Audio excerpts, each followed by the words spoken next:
오늘부터 7월과 8월은 시편과 이사야 말씀으로 새벽마다 함께 은혜를 나누고자 합니다. 시편 1편은 시편 전체의 서문으로 복 있는 사람의 삶의 방식이 무엇인지를 우리에게 제시합니다.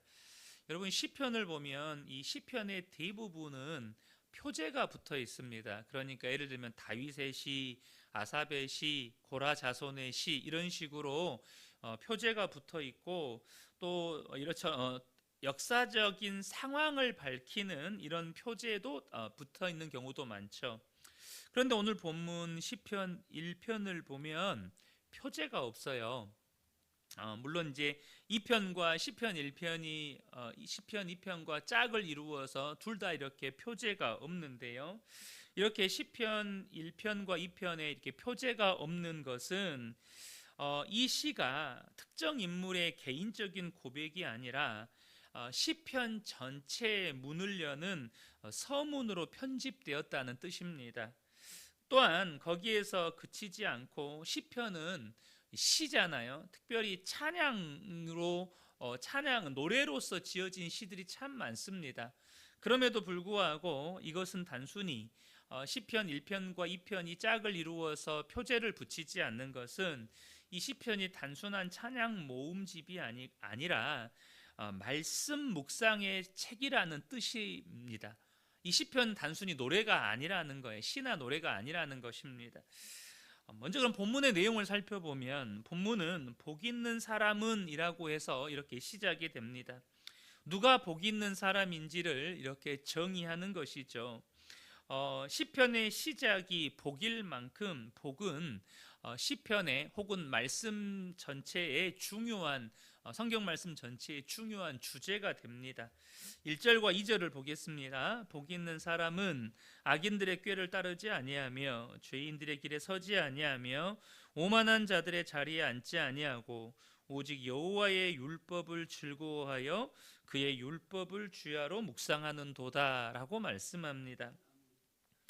먼저 저와 여러분이 여기서 주목해 보아야 할 것은, 사람이 복을 받느냐 혹은 행복을 누리느냐는 언제나 그 사람이 무언가를 선택하느냐에 달려 있다는 것입니다. 그러니까 무엇을 선택하고 무엇을 거절할 것인가가 우리가 복을 받고 혹은 행복을 누리는 것을 결정하는 중요한 기준이 된다는 거예요. 결국 하나님의 말씀을 선택하느냐, 아니면 소위 말해서 조언의 가면을 쓴 세상의 소리, 인간의 소리를 선택할 것인가가 그 사람의 복을 결정하게 된다는 것입니다. 여러분, 세상의 소리, 인간의 소리는요, 마치 앞서 잠깐 언급드린 것처럼 조언처럼 우리에게 다가옵니다. 이 조언이란 말은 뭐예요? 그 사람의 말을 들으면 참 나에게 유익할 것 같아요. 그 사람의 말이 참 그럴듯해 보이고 참 그 사람의 말은 지혜로운 말처럼 들립니다. 이게 조언이잖아요. 그런데 그 조언처럼 들려오는 세상의 소리, 인간의 소리는 말 그대로 우리 속으로, 우리의 마음속에 스며듭니다. 근데 우리의 마음속에 스며들어서 그게 어떤 작용을 합니까? 우리의 삶의 방향을 흐립니다. 말씀을 향해서 나아가던 우리의 삶의 방향을 흐려서 우리의 생각을 바꿉니다. 그리고 바뀐 그 생각은 어느 순간 나의 습관이 되고 결국 습관은 나를 만들게 되죠. 그래서 그 말들이 어떻게 우리 안에 들려옵니까? 하나님 없이도 괜찮다는 속삭임, 어느덧 익숙해진 세상과의 타협, 나의 생각이나 경험이 어느덧 기준이 되어 있는 교만함. 여러분, 이러한 것들이 우리 속에서 끊임없이 우리의 생각을 흐리고 결국에는 그 생각이 습관이 되고, 습관이 되어버린 그것은 나를 이러한 사람으로 빚어버리는 것이죠. 저와 여러분이 먼저 아셔야 할 것은, 복은 이러한 사탄의 속삭임을 거절하는 결단에서 시작된다는 것입니다. 야, 하나님 없이도 괜찮아. 네가 하고 싶은 대로 해. 네 생각이 오라. 네 경험이 오라.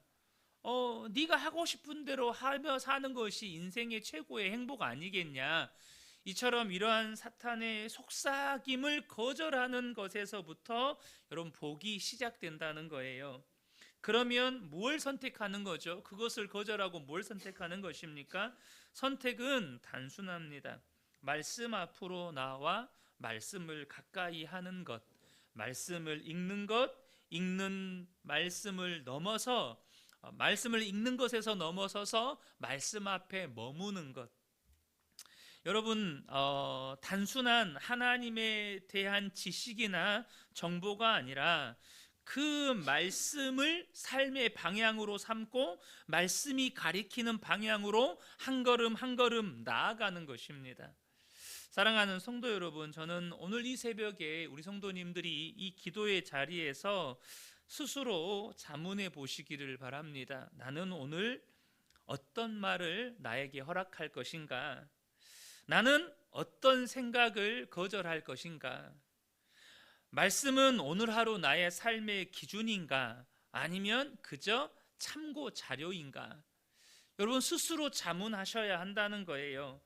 여러분 복은 우리가 어렸을 때 그 동화죠. 이솝우화인가요? 그 파랑새처럼 멀리 있는 게 아닙니다. 그 주인공이 파랑새를 찾아 그렇게 멀리 헤매고 다니잖아요. 그 멀리에서 찾다가 못 찾았어요. 그래서 집으로 돌아왔어요. 근데 옆집에 파랑새가 있는 거예요. 여러분, 복은 멀리 있지 않습니다. 우리의 삶의 방향을 바꾸는 한 번의 거절, 말씀을 붙드는 한 번의 선택, 그리고 그것의 지속 반복이 나를 복을 누리는 사람, 행복한 사람으로 바꾸는 거예요. 내가 행복하지 않다, 내 안에 기쁨이 없다, 내 안에 만족이 없다, 내 안에 감사가 없다. 여러분 그러면 그것은 분명합니다. 여러분 속에 말씀이 없는 거예요. 말씀에 대한 지식은 있을 수 있어요. 그런데 내 속에 살아있는 말씀이 없는 거예요. 내 생각을 바꾸는 말씀이 없는 거예요. 여러분 그러잖아요. 사람이 순간적으로 우리 그러잖아요. 아주 단순해요. 사람의 생각 하나로 사람이 우울감에 빠졌다가 기쁨이 생겼다가 그러거든요. 사람 생각 하나가 그래요. 근데 그 생각이 무엇에 반응하는 거죠? 어떤 사건, 어떤 상황에 대한 해석으로 인해서 우리의 생각과 감정이 우왕좌왕해요. 근데 그 말씀을 내가 뭘로 해석하느냐는 거예요. 내 안에 말씀이 살아있잖아요. 그럼 말씀이 해석을 해요.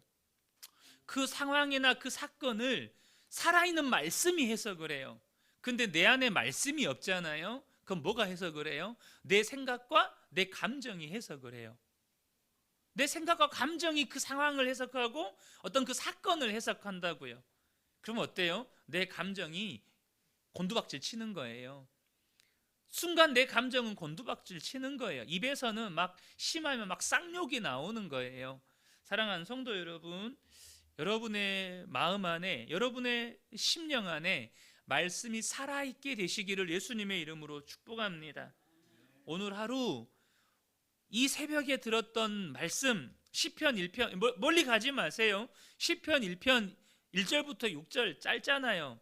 그 말씀을 선택하고 그 말씀을 붙잡고 여러분 종일 그 말씀을 계속해서 되뇌어 보세요. 그러면 말씀이 내 생각을 사로잡습니다. 말씀이 내 마음을 사로잡아요. 놀라운 건 말씀이요, 내가 어떤 사람을 만나고 어떤 상황에 직면하게 되고 사건을 만날 때 말씀이 그것을 해석하는 역사가 있습니다. 그러면 내 안에서 말씀이 살아있는 것을 경험하게 돼요. 특별히 우리가 말씀을 대함에 있어서 반드시 훈련해야 하는 것이 바로 묵상 훈련입니다. 말씀을 들어도 크게 제가 새벽에 설교를 준비하면서 말씀을 들을 때 크게 세 부류의 사람이 있는 것 같아요. 첫 번째는 듣지 않는 사람. 말씀을 들을 때 읽거나 들을 때요, 듣지 않는 사람이 있고요, 흘려 듣는 사람이 있고 말씀을 붙잡는 사람이 있습니다. 그러니까 설교 시간으로 비유를 할게요. 설교 시간에 딴 생각을 하고 있거나 졸고 있는 사람은 듣지 않는 사람입니다. 솔직히 말해서 막 생각이 안드로메다에 가 있어요. 오늘 아침은 뭘 먹어야 되나 막 딴 생각을 하고 있어요. 그러면 또 뭐 예배 시간, 설교 시간에 졸고 있어요. 안 듣는 거예요. 두 번째는 설교를 듣기는 하는데 오늘 좋은 말씀 들었네, 목사님 설교 잘하네. 여러분, 이렇게 듣는 사람은 흘려 듣는 사람입니다. 말씀을 한 귀로 듣고 한 귀로 흘려 듣는 사람이에요. 그런데 말씀을 읽거나 들을 때 그 말씀을 주의 깊게 반복해서 오래 듣는 사람은 말씀을 묵상하는 사람입니다. 그래서 여러분, 이 묵상하다라는 원어의 뜻이 어떤 의미냐면요, 읊조리다라는 뜻이에요. 성경 말씀을 입술로 약간 내 귀에 들리는 소리로 읊조리다라는 뜻이에요. 그래서 제가 실제로 이스라엘 갔을 때 이스라엘 회당에 들어가 봤거든요. 그럼 회당에서 그 이스라엘 사람들이 뭘 하고 있냐면 성경 말씀을 작은 소리로 계속해서 읊조리고 있어요. 계속해서 입술로 읊조리고 있어요. 그게 묵상이에요.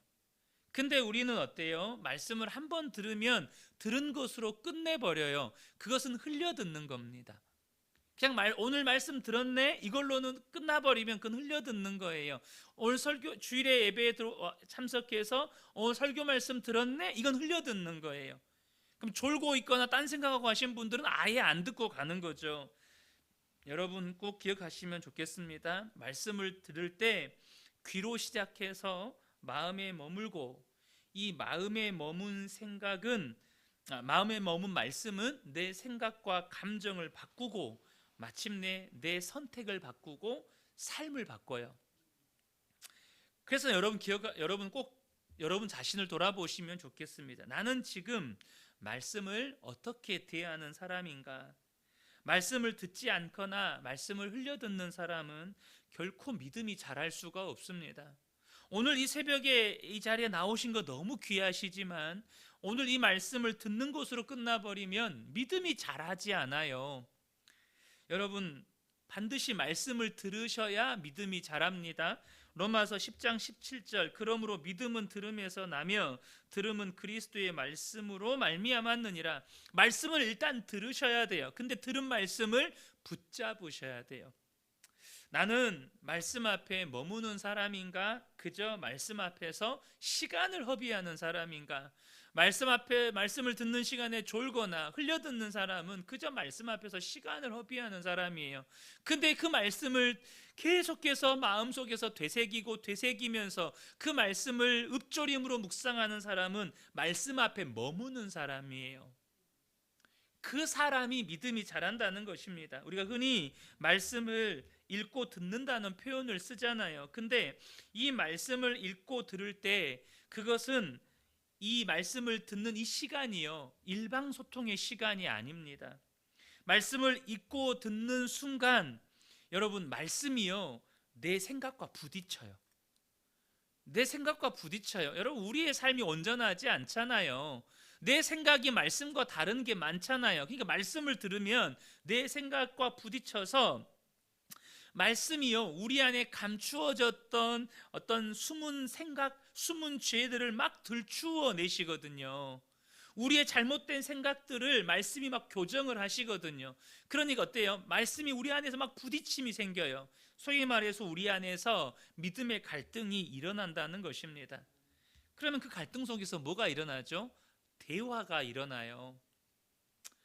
내 생각과 말씀 사이에서, 나와 하나님 사이에서 대화가 일어납니다. 여러분, 묵상은요 명상이 아닙니다. 묵상은 깊은 대화예요. 말씀과 내 생각의 대화, 하나님과 나와의 대화인 거죠. 그리고 그 대화 속에서 말씀이 내 생각을 어루만지시고, 말씀이 내 생각을 때로는 깎아내시고, 말씀이 내 생각을 때로는 완전히 뒤집으십니다. 내 생각이 말씀 앞에 굴복하게 돼요. 높아진 모든 세상의 지식과 높아진 모든 세상의 사상과 높아진 모든 사람의 이론들이 말씀 앞에 굴복하게 되는 거예요. 여러분, 묵상은 이 과정입니다. 여러분 안에 말씀 앞에 높아진 생각들이 있어요. 우리 안에 말씀 앞에 높아진 이론들이 있습니다. 말씀 앞에 높아진 나의 교만한 어떤 경험들이 있어요. 교만이 있다고요. 근데 말씀이 그 모든 것들을 굴복시킵니다. 그러면 어떻게 돼요? 굴복이 되는 순간 순종이 일어납니다. 말씀에 순종이 일어나요.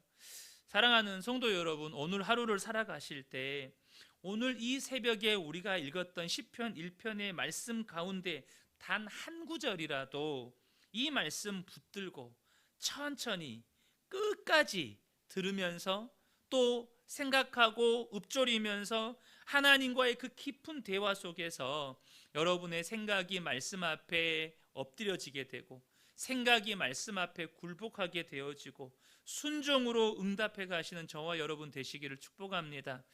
말씀이 내 마음과 생각을 사로잡으면 그때부터 비로소 우리의 삶에 말씀이 약속하신 복을 누리게 되는 것입니다.